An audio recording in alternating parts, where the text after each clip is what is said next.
introduce yourself.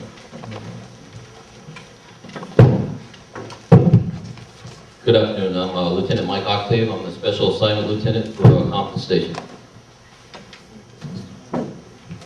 Good evening. I'm Leonard McCrae. I'm the captain at Compton Station. Hey, Baca, former sheriff, Los Angeles County.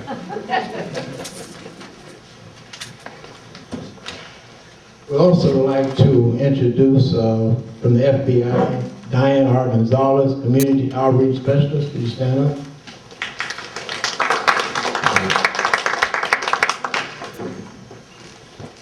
We're going to get to the questions of topics of discussion because Sheriff Baca has to another engagement, and we're going to waive the topic of discussion and let him do his speech about what's going on. Well, thank you, Mr. Esters. I just want to thank each and every one of you for coming to the NAJA conferences, the NAJA meetings. This is an important organization, as Mr. Esters knows, and everyone who's a part of NAJA. It's a civil rights organization. It also engages in, as you know, trying to reduce crime, get it down to a place where we can have a quieter, more formal neighborhoods, get people involved, have a voice to be heard. Mr. Holyfield, thank you for being here, with Mike. And what we have is a chance to talk to each other, and that's what this is tonight. So what I'd like to share with you is a vision I had 4 years ago, and it's a simple one. That if an individual is incarcerated and no education is available for the individual, the chances are when they get out, they may come back. That there's a recidivism issue that is the #1 crisis when it comes to public safety. So what I did is I decided that education should be provided to men and women who are incarcerated. And it wouldn't be just simple education. It would be high school diplomas, GEDs, which is the equivalent of a high school diploma. It would be life skills. It would be recovery programs. It would be relationship building. And it would be under the umbrella that an individual can turn their life around, but the tools have to be provided. And so when you look at what has happened since the vision was launched 4.5 years ago, today in the county jail, there are 8,000 incarcerated men and women who go to school every day. And this is an amazing story that needs to be told. It is being told by those who, after they go through education-based incarceration, achieve a graduation ceremony while they're incarcerated.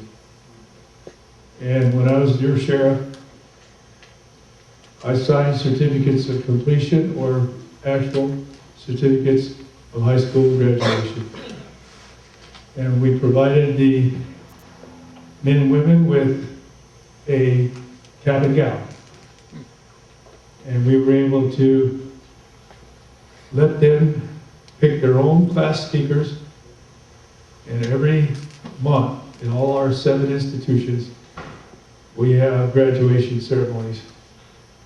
We have a choir made up of incarcerated men and women, and we have artwork that we put on display, and we even invite the family members that are able to come, adult family members in particular, to witness the graduation ceremonies. Now what makes it fascinating is that they're very, very good students. You would think that someone that dropped out of high school would be struggling with some of the basics, but they're not.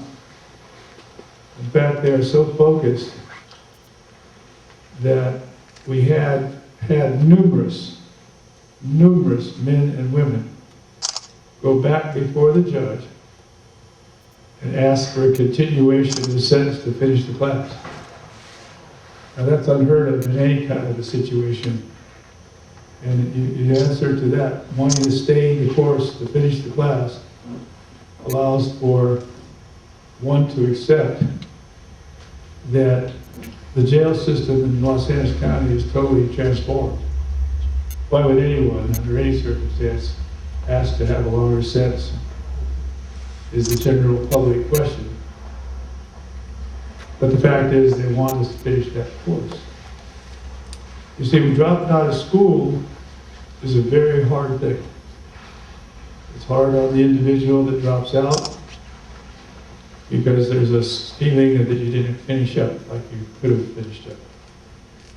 So when we provide these high school classes and we're able to reconnect the individual with their real, true intellect, something changes.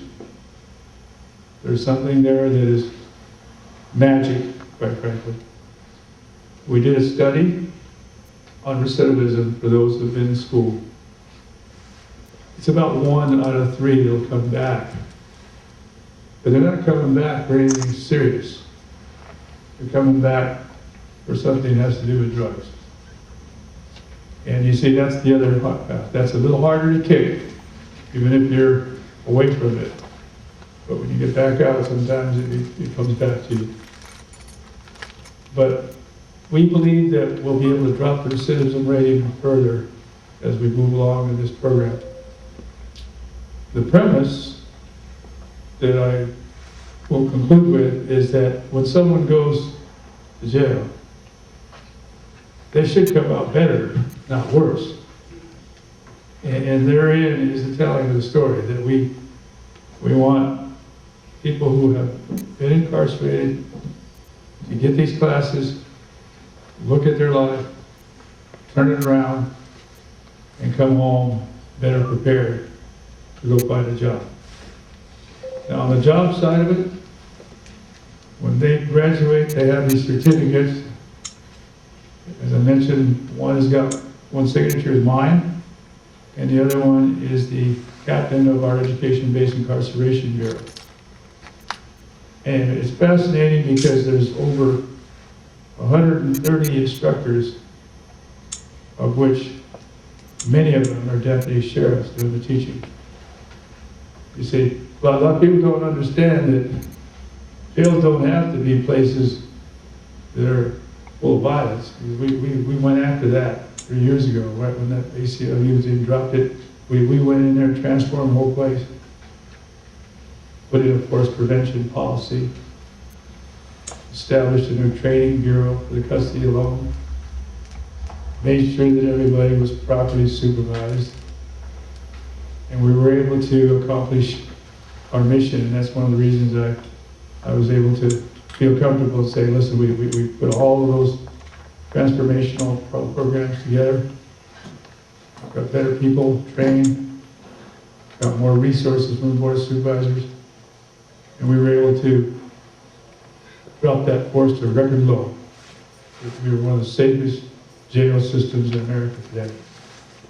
So a lot of work, a lot of promise, but the key is everyone deserves to have an education. And if the place that you can get it is in the county jail, then at least those jails are trying to do something that no other jails have been able to do so far. So thank you very much for hearing about this, and I appreciate you all being here. Thank you so much.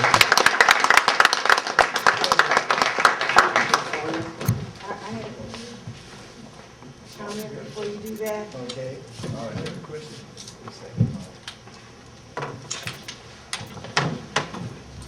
My name is Molly Bill, and I'm straight out of Compton. And I'm glad to be here, and to everyone here from Nasia and the city of Compton, reparations in memory of our ancestors. And I had talked to Royce and Brother Prince and Leon Harper about today. And I asked them, since he was coming, first of all, I want you to know, retired Chief Baca, that we appreciate the things that you have done. You have hired more African Americans than any other sheriff that we've ever had. You've made people like Captain Diane Walker, we have Sheriff Rambo, Captain McCrae now, and we just thank you for that. We thank you that there have been meetings when we were talking about Taisha Miller. You knew that the family was hurt. When we knew Mitrice Richardson and the family was here, you came. Family hurting and crying. You could have easily sent someone else. And you faced the family. And you faced the community. That's a man. That's what a man does, who stands behind his job. And for that, we just want to say thank you. We thank you for, our work with you with a group called Action with Kay Colson, a commitment to improve our nation. And we have the STARS program and the WICS program, where we actually go inside the jails, especially in Linwood Detention Center. I've been a speaker there on many occasions, spoke with the young people who were there, found out what's happening with them, and you made that happen. And for that, we thank you. Vicki Lindsay is over there from Project Cry No More, Ceasefire. Many of the sheriffs have come to her meeting. This is what we're hoping that it will stay. And with what you talked about today, I hope that there's some way that you can make sure that that program continues, that our young people, because without an education, for the lack of knowledge, the people perish. And we want our young people to get jobs, to get an education, and maybe Mr. Hollyfield and some of you in here can find out how we could get some of that Promise Zone money and use some of that money to make your program happen. We just thank you, and I just want to make sure that someone from the community did stand up and say that. And we ask that God bless you, God keep you, and all the things that you've done with Bishop Turner and so many others, that we would be here all night if we just talked about the things that you did. But we know that all you prayer warriors out there, you know what you've got to do. You've got to continue fasting. You've got to continue praying, because the struggle continues for always. To God be the glory. Thank you. Thank you. The lady over there. Just an application. First of all, congratulations on your retirement. I hope you have a long, successful retirement. And being a retired teacher, I do believe that education is important and successful to be productive and contribute back to society. I only have one question, and if this is the wrong reading, you can let me know. I keep hearing a lot of people saying that Compton sheriffs, the deputies, are a training ground. They get trained a year and then they leave. Is this true? Well, let's let the captain decide the answer on that one. Okay. Captain, you want to Because answer? I hear it a lot, and I just want to know if it's true or not. No, it's not a training ground. Every station in the county, as vacancies occur, new deputies come out and those deputies have to be trained. And so, yes, we do have a training program. But the vast majority of the deputies at the station have been there for some time. Compton Station is one of those stations where the deputies actually tend to stay a little longer. So we have a number of tenured deputies that have been at Compton Station for several years. But we do have trainees at the station, and that is just a part of the process. As deputies move on, they promote, they go to other units, and so those positions have to be filled and new deputies do come in. But that's something that's a part of every station in the county. Right now, I think you definitely in a hurry, aren't you? Or are you in a hurry? Okay. All right. Okay. Can I have it?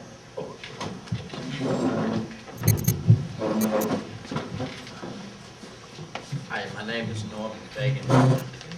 You know, a lot of you guys don't know because you don't have a chance to be in the jail system. But I had a chance to meet Sheriff Baca in his office through Director Weintraub. And, you know, when a civilian meet a law enforcement guy with 5 stars, he showed me something that most mans don't. It's hard to talk to people in that demeanor. But I ended up teaching in the sheriff's department. The reason I got there because it's something that he said. He said, Fagan, my job is to lock people up when they commit crimes. But he said, God is responsible for their mind. And he said, won't you come along and help me for the start this program, education-based incarceration, that's been there about 4 years. I do a construction class, I'm a contractor. I do a construction class down there in the tower, in CJ and the Twin Towers downtown. And I'm here to tell you, it works. It's working. I had a gentleman to come out in a Monday night class that came out of one of my classes. And he said, your dad, and he told my daughter, he said, you're glad, you don't know what kind of dad you got. Say, your dad is off the hook. He was able to go back and teach other kids that's locked up after he got out of class. So, Sheriff, I'm going to tell you this in front of these people. That's a hell of a thing you did. You went beyond the call, what you were sworn in to do. But you did it for people that you could have kept locked up. But you wanted them to make a change. And in that jail system, those classes is making a change. I had some students that didn't like law enforcement. And they sit in their class and they made their difference. I had some students that say, well, Fagan, I don't have no other way out. And they sit in those classes and they say, I'm going to be productive. Some of them even sit in the class and say, I told my teacher, I'm from Louisiana, I told my instructor, I say, you're going to teach me everything you know before I get out of here. I had some students that he had locked up say, Fagan, you're going to teach me everything you know. And some of them say, I'm not going to turn in anything and grade their paper. They say, if I don't get an A, I'm not going to leave out of class. What he said about some of them go to court, some of those was my students. They went and told judges, say, I'm not ready to go home until I finish the class. They did that. So that was people that was down and out, not only from Compton, but all parts of LA that wanted to make a change. And it's working. You know why we be upset as people? Because we don't see it. Because we don't have enough time for to be behind the walls and we see it. But it's making a change. And jail don't have to do that. Trust and believe. Jail don't have to do that. It's mandate, when you break the law, lock you up until the judge gives you what you deserve. You don't have to try to educate nobody. And because of that, that's why I have love for you and Director Weintraub. He told me in a Black Caucus meeting, he said, man, won't you come along and help me be a part? And I was in law enforcement.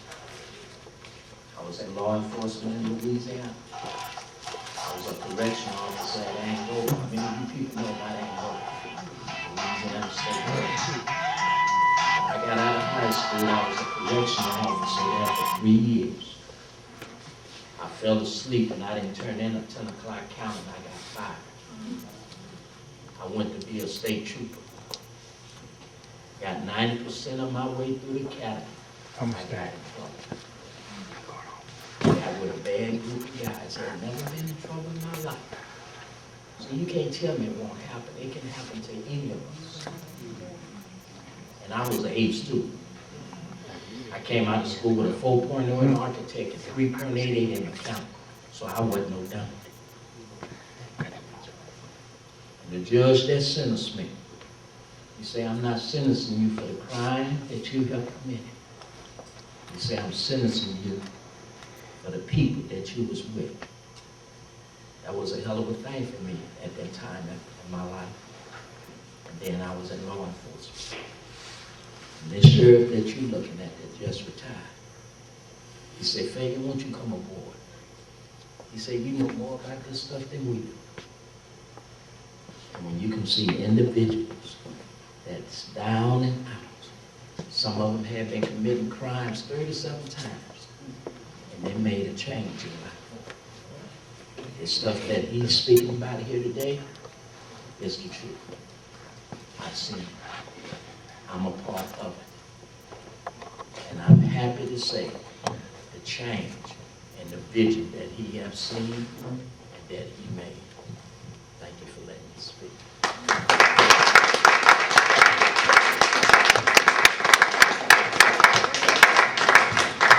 Turn around when you get a picture. Officer Fagan or... I'm trying to... You got some new cards with May I, you got one? No, you gotta get one. I'd just like to say, most of you know me, and this is my relationship with the sheriff. When he first won and was in Baca Hall and Linwood, I was congratulating him and supporting him. And after that, the Rotary Club and all the organizations that we called him on, we had a prayer breakfast, as a matter of fact, in this room for over a year. He would come out to that. And he's always supported the community. And to give 48 years of service, I've been here over 50 years, but to give 48 years of service and the kind that he's been giving, warn what is happening for him Thursday at 2201 North Long Beach Boulevard. And Emily Holloway will explain that for a few moments. And I can finish. We have worked very hard to put together a retirement benefit for him, and also we will contribute to the Center, to the student organization on the Alvin meeting here. So that's some of the things that we're doing. Cooperation from every city, tremendous cooperation from every city, and slightly here, it'll pick up soon. For instance, a bank president came into the office today, bought tickets, said that she never met you, sir. She's looking forward to meeting you. And she had all of her banks, the other banks in her branch, to buy tickets also to this event. Emory Hart Hollyfield explained it, and there's tickets left, by the way. Thank you very much. I'm going to be very brief. The tickets are only $30 a piece, and we have a few seats left. So we do have tickets here tonight for those of you who would like to purchase, and we'd like to see you on Thursday at 12 o'clock from 12 to 3, honoring our retired sheriff. Thank you very much.